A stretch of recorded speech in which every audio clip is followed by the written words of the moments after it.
Aloha and welcome to another episode of Cape and Cowl Unlimited.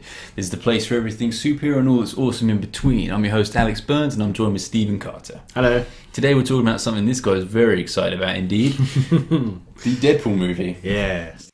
That's crept up in me, man. It seems like Ryan Reynolds has been talking this movie up for a long time. Yes, yeah. It's been a long time coming. It very nearly didn't happen at all, to be honest, wasn't it? I don't think Fox was really interested in doing this, going into this. Is that because of his performance in Origins, or just how well that film was received in general? I just have a feeling that Fox didn't really think that Deadpool was that popular, to be honest, did they?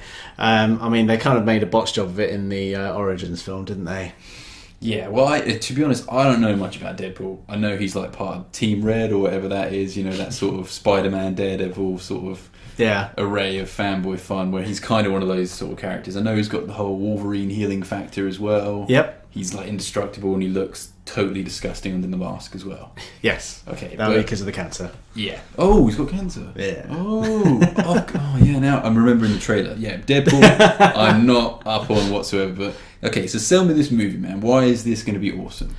Well, first and foremost, it's actually a Deadpool that we're going to see that's from the comics, basically. I think the fact that so many people are looking forward to this film, it's a step back to that sort of era, because they made such a hash of it in Wolverine Origins. I think they're just keen to see him portrayed in the right sort of light. Yeah. And I think it's good in a way, because Fox have kind of taken a step back in this one. They've actually sort of let the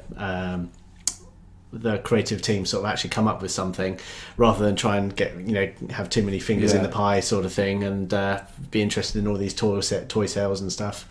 And I think that's part of the reason why they've confirmed that Deadpool's going to be rated R as well. Yes, so it's got the R rating. Is that something you, as a Deadpool fan, you want to see the violence? You know? Not a sort of in a Deadpool's that kind of person. Way. Yeah, it's not just the humour that makes Deadpool so popular. It's the fact that he's got the humour, but he's also incredibly violent.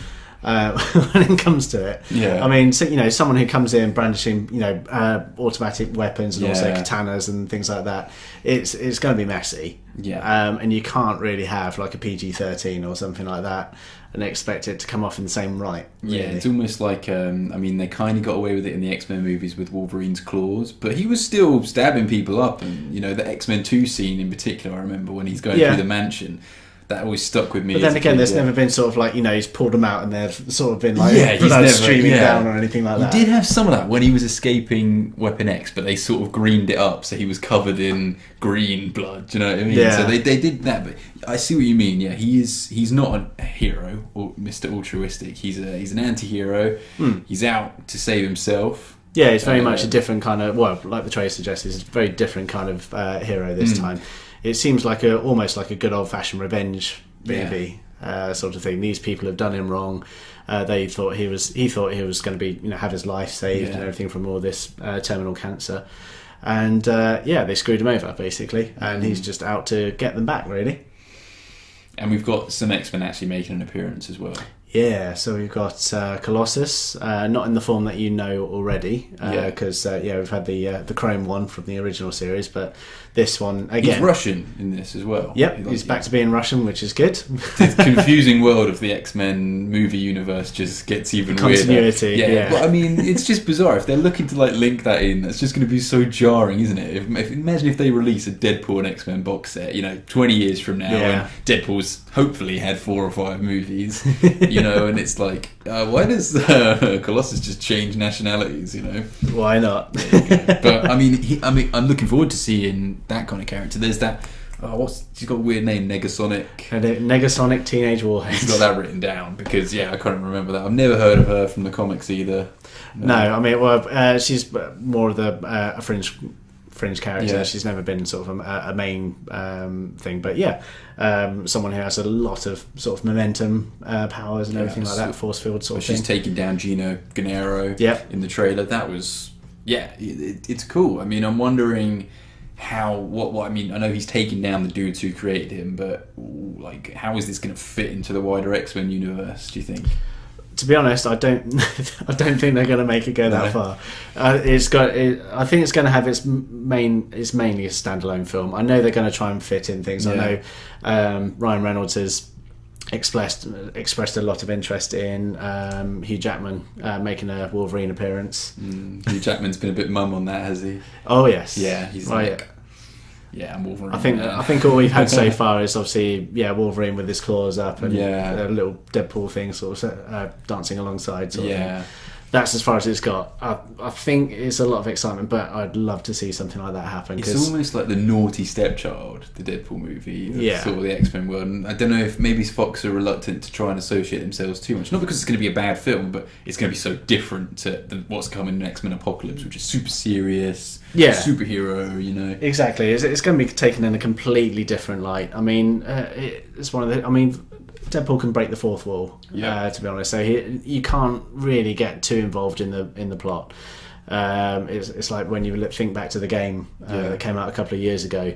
There was a plot there, but you couldn't really get too much into it because they kept on all these little reality breaks and everything. Do they ever allude to why he's able to break the fourth wall? It's not a mutant ability or anything like that. It's just the way he's written. It's just the fact that he's completely mentally detached. So that's made him a bit more aware than perhaps other people in the universe. Exactly. It's kind of like this hyper-intelligence sort of thing.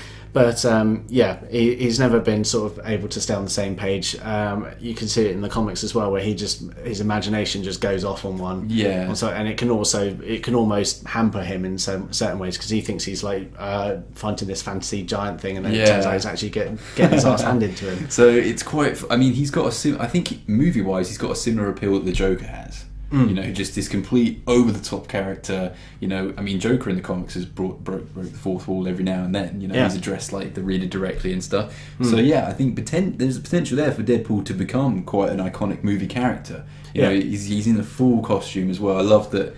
You're going to want to keep that mask on him because it won't be a Spider-Man deal where it's like, oh, let's check out his face just because. Yeah. You know, it's like, keep that mask on. No one wants to see that, you know, all that going on. Yeah, so it's got big potential. Do you think it's going to deliver? I certainly think so. I hope so anyway. I really want this film to work. Yeah. To be honest, I hope that Fox have sort of done as they said they would. Just take a step back from it. Just let the people who appreciate the character sort of just have free reign. They haven't broken the bank on it either, have they? It's quite a humble. It's a fairly reserved sort of budget. To be honest, I can understand because Apocalypse is coming out the same year. They can't afford it, man. It's only 20th Century Fox. They've got no money, man. Strapped for cash and everything.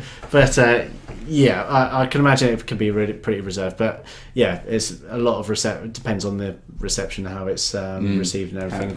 Whether we see another sequel in the works, or if Deadpool's going to rock up in any other X-Men movies. That would be fun. That would be fun. Yes. But time will tell. I'm excited. You know, I'm going to go check this movie out for sure. You know, it's my job. But I hope it works out, man. Don't make it sound like a chore. I think it's good, and I think Ryan Reynolds, to be perfectly honest, owes these guys a good movie because his recent sort of effort in the realms of fanboys. Not too good, man. R.I.P.D. Green Lantern, Origins. Yeah. I'm just going to Blade Trinity. I'm just going to keep smacking these in, man. He basically owes everyone because people keep giving him a paycheck, man. So fingers crossed he joins up.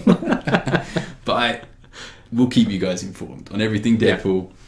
Steven's excited. I'm going to go with him. You'll try. You'll put his game face on. No, man. Come on, man. I'm not overly angry on it. I just think... be cautious. It's the same way I'm trying not to get too excited about Batman vs Superman. You want to get to... Yeah, but that's going to be awesome, so it's totally different. Yeah, of course. But I'm going to keep you in the loop on everything Deadpool. Make sure you check out Steve's review. And we'll see you guys soon. Thanks for tuning in. See you later.